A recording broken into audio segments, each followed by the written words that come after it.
नमस्कार साथियों। देखिए, भारतीय इतिहास जिसमें आधुनिक भारत की हम आज से इस वीडियो के माध्यम से शुरुआत कर रहे हैं और आधुनिक भारत में हम शुरुआत करेंगे 1857 की क्रांति से।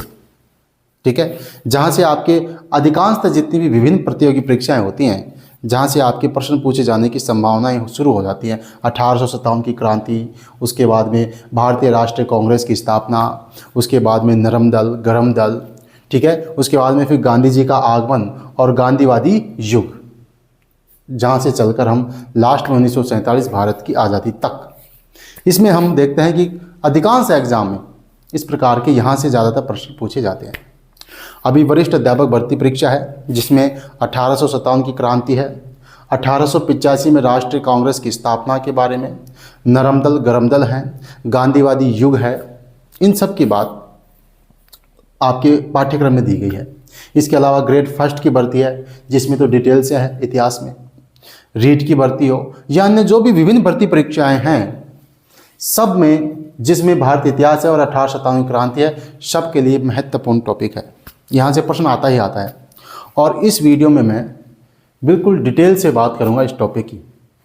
यहाँ से लेके भारतीय आज़ादी तक जितने भी टॉपिक होंगे सब में बिल्कुल डिटेल से बात करेंगे, यानी कि सारे फैक्ट को शामिल करेंगे, चाहे वो एनसीईआरटी के हों, चाहे इन पुस्तकों के हों।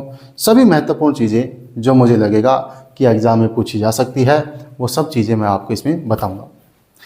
इस वीडियो की प्रमुख विशेषता तो ये है कि यहाँ पर आपको महत्वपूर्ण सारे फैक्ट यहाँ पे आपको मिल जाएंगे। दूसरी बात, हम इन सभी तथ्यों को घटनाओं के साथ देखेंगे, क्रमबद्ध रूप से देखेंगे। जैसे हम 1857 की क्रांति के कारण पढ़ेंगे तो उसमें जब राजनीतिक कारणों की चर्चा करेंगे तो उससे संदर्भ, उससे संबंधित जितने भी महत्वपूर्ण तथ्य हैं उनकी बात करेंगे, केवल उससे जुड़े हुए। ऐसे नहीं कि धार्मिक कारण है बात करें राजनीतिक कारण की, ऐसा नहीं है। धार्मिक कारण में उससे जुड़े हुए तथ्य, आर्थिक कारण में उससे जुड़े हुए तथ्य, यानी कि बिल्कुल सीक्वेंस से, क्रमबद्ध रूप से, तरीके से पढ़ेंगे ताकि चीज़ें याद हो जाएं और टॉपिक की समझ विकसित हो जाए। खैर, आप वीडियो के अंत में इस चीज़ का एनालिसिस करना कि मैं इस चीज़ में कितना सफल हो पाया हूँ और आपने कितना सीखा, कमेंट करके अवश्य बताना। मेरी कोशिश है कि ये यहाँ से, मतलब इस वीडियो के बाद में आपको कहीं से भी झांकना ना पड़े 1857 क्रांति के लिए। आपके अंदर एक आत्मविश्वास आ जाए इस टॉपिक को लेकर कि यहाँ से मैं प्रश्न अवश्य ही सही कर दूंगा। चलिए बात करते हैं 1857 की क्रांति। देखिए, सबसे पहले तो मैं आपको बता दूं 1857 क्रांति में हम पढ़ेंगे क्या क्या। 1857 क्रांति का स्वरूप, यानी कि क्रांति का स्वरूप कैसा था। पहली बात तो ये, स्वरूप से मतलब कि 1857 क्रांति को कुछ इतिहासकार कहते हैं सैनिक विद्रोह, कुछ कहते हैं कि जो अंग्रेजी लेखक है वो कहते हैं कि ईसाइयों के विरुद्ध षड्यंत्र था, सफ़ेद जाति और काली जाति के मध्य सत्ता के लिए संघर्ष था। मतलब अलग अलग विचार देते हैं। वाकई में इसका स्वरूप था क्या, इसकी अपन बात करेंगे। इसके बाद में है कारण। कोई भी घटना होती है उसके कारण होते हैं। तो 1857 क्रांति के क्या प्रमुख कारण थे, चाहे वो राजनीतिक कारण हो, चाहे वो आर्थिक कारण हो, चाहे वो धार्मिक कारण हो, चाहे वो सामाजिक कारण हो और चाहे उसके बाद में कोई तात्कालिक कारण हो, इन सब की अपन इसमें बात करेंगे। इसके बाद में है प्रमुख घटनाएं, क्रांति की प्रमुख घटनाएं, जहाँ से तो प्रमुख तथ्य हैं और प्रश्न पूछे जाते हैं। क्रांति के परिणाम, मतलब क्रांति का क्या प्रभाव पड़ा, क्रांति का परिणाम क्या रहा, और एक अंत में बात करेंगे प्रमुख पुस्तकें, क्रांति से संबंधित महत्वपूर्ण पुस्तकें जो अलग अलग लेखकों ने लिखी हैं इस क्रांति से संबंधित। यहाँ से भी प्रश्न पूछा जाता है। जैसे 1857 एस.एन. सेन की पुस्तक है, पिछली बार ग्रेड सेकंड की भर्ती परीक्षा में आया था, और ऐसे भी प्रश्न आते हैं प्रमुख पुस्तकों से संबंधित भी। ठीक है साथियों, तो चलिए सबसे पहले है स्वरूप की बात करते हैं। अलग अलग विद्वानों ने अलग अलग मत दिए हैं। कोई कह रहा है कि सैनिक विद्रोह है, यानी कि सिपाही म्यूटिनी, जिसको अंग्रेजी में बोलते हैं सिपाही म्यूटिनी, सैनिक विद्रोह है। कोई कह रहा है कि ये हिंदू मुस्लिमों का ईसाइयों के विरुद्ध षड्यंत्र है। कोई कह रहा है कि ये सफ़ेद जाति और काली जाति के मध्य क्या है, संघर्ष है। कोई कह रहा है कि ये राष्ट्रीय विद्रोह है। कोई कह रहा है कि न तो ये पहला था, न राष्ट्रीय था, और न ही ये स्वतंत्रता संग्राम था। तो फिर ये था क्या। देखिए, इतिहासकार इस क्रांति को किसी भी नाम से अभिहित करें किसी भी नाम से अभिहित करें, कोई फर्क नहीं पड़ता, क्योंकि ये जो क्रांति है, ये जो घटना है, ये भारतीय इतिहास में अपना एक विशिष्ट स्थान रखती है। इससे पहले के जो भी क्षेत्रीय विद्रोह हुए थे ना, इससे पहले खूब विद्रोह होते थे छोटे मोटे, लेकिन ये जो है वो उन सबसे अलग था, ये उन सबसे अलग था। चाहे इतिहासकार इसको कुछ भी माने या ना माने, लेकिन आप इस चीज से इनकार नहीं कर सकते कि इस विद्रोह की घटनाओं ने, जब राष्ट्रीय आंदोलन हुआ, भावी राष्ट्रीय आंदोलन के समय जितने भी नेता थे, जितने भी राष्ट्र प्रेमी थे, जितने भी देशभक्त थे, जिन्होंने भारतीय राष्ट्रीय आंदोलन में अपनी एक भूमिका निभाई, उनके लिए प्रेरणा स्रोत का काम किया। इस बात से आप इनकार नहीं कर सकते। राष्ट्रीय आंदोलन के दौरान इस समय की घटनाओं ने एक प्रेरणा स्रोत का काम किया था, इस चीज से आप इनकार नहीं कर सकते। तो देखिए, प्रश्न कई बड़े बड़े एग्जाम है, चाहे ग्रेड फर्स्ट का एग्जाम हो, चाहे अन्य कोई एग्जाम हो, उसमें स्वरूप से संबंधित भी प्रश्न आते हैं। और यदि आपको लगे कि आपके लिए महत्वपूर्ण नहीं है तो आप इसे स्किप भी कर सकते हैं, लेकिन मैं तो आपको ये सारी चीज़ें बताने जा रहा हूँ साथियों। देखिए, सबसे पहले बात करें सैनिक विद्रोह की। ज़्यादातर जो अंग्रेजी विचारक हैं, जो अंग्रेजी लेखक हैं, उन्होंने इसको सिपाही म्यूटिनी यानी कि सैनिक विद्रोह की संज्ञा दी, जिसमें आपके जॉन लॉरेंस हैं, आपके सीले हैं, ट्रेवलियन हैं, और एक भारतीय लेखक भी हैं सर सैयद अहमद खान। यहाँ पर ये इंपॉर्टेंट हो जाता है सैनिक विद्रोह, सिपाही म्यूटिनी, जिसमें जॉन लॉरेंस है, सीले हैं, ट्रेवलियन हैं, सर सैयद अहमद खान, ये नाम यहाँ पे इंपॉर्टेंट हो जाता है साथियों, सर सैयद अहमद खान, क्योंकि सभी अंग्रेजी लेखक हैं, उनके अलावा जो लेखक हैं वो सर सैयद अहमद खान हैं, इसलिए इंपॉर्टेंट हो जाता है। इन्होंने इसको सिपाही म्यूटिनी या सैनिक विद्रोह की संज्ञा दी है। चलिए, अगला है आपका श्वेत व काली नस्ल या श्वेत व काली जाति के मध्य सत्ता के लिए संघर्ष। जॉन विलियम के, एक अंग्रेजी लेखक हुए हैं जॉन विलियम के, इन्होंने इसे श्वेत व काली नस्ल के मध्य संघर्ष बताया है साथियों। इसके बाद में है सभ्यता व बर्बरता का संघर्ष। टी.आर. होम्स इसे कहते हैं कि सभ्यता और बर्बरता के मध्य लड़ाई थी।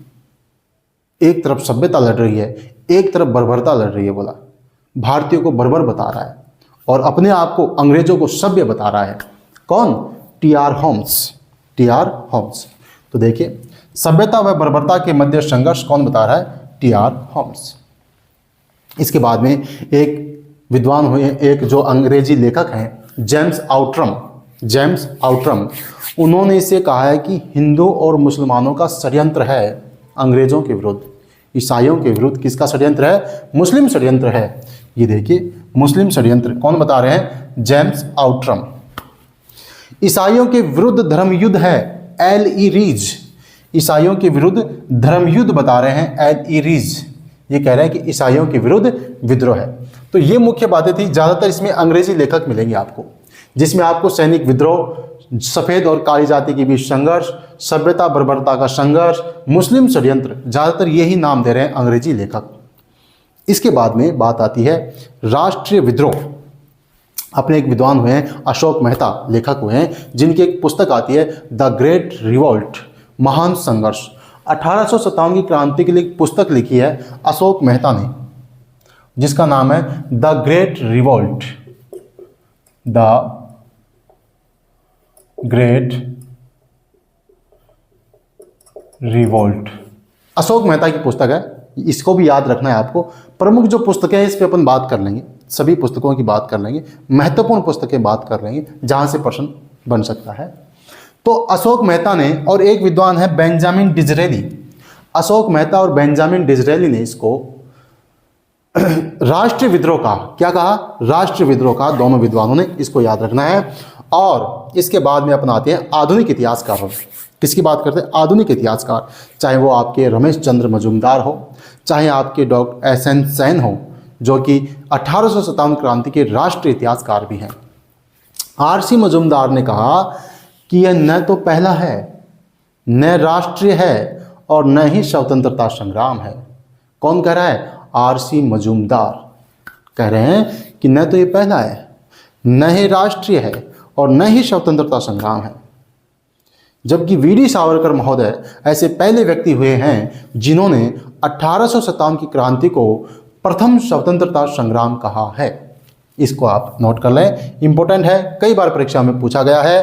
प्रथम स्वतंत्रता संग्राम कौन बता रहे हैं? वीडी सावरकर।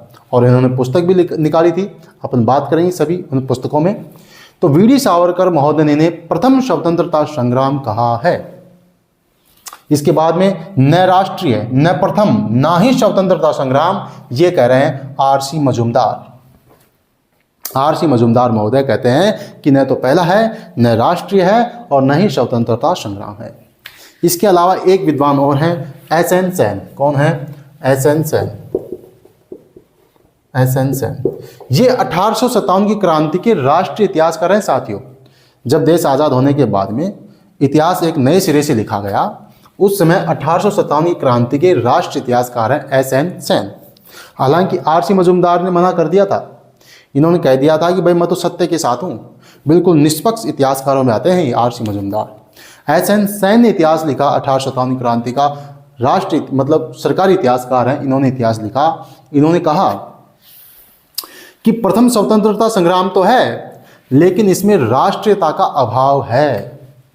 यानी कि एसएन सेन ने कहा कि ये स्वतंत्रता संग्राम तो है, 1857 की क्रांति को स्वतंत्रता संग्राम तो माना, लेकिन कहा कि इसमें राष्ट्रीयता का अभाव है।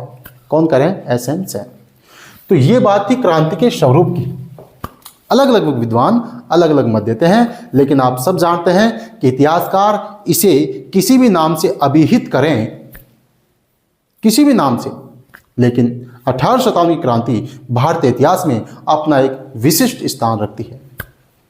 ठीक है। और इसकी प्रमुख घटनाओं ने जो राष्ट्रवादी थे बाद में, जिन्होंने देश की आज़ादी में योगदान दिया है, उनके लिए प्रेरणा का काम किया है 1857 की घटनाओं ने। ठीक है साथियों, तो ये थी स्वरूप की बात। सैनिक विद्रोह, John Lawrence, Seeley Trevelyan, sir Syed Ahmad Khan को याद करें। सफेद व काली नस्ल के बीच संघर्ष, जॉन विलियम के। सभ्यता बर्बरता का संघर्ष, टी.आर. होम्स। मुस्लिम षड्यंत्र, जेम्स आउट्रम।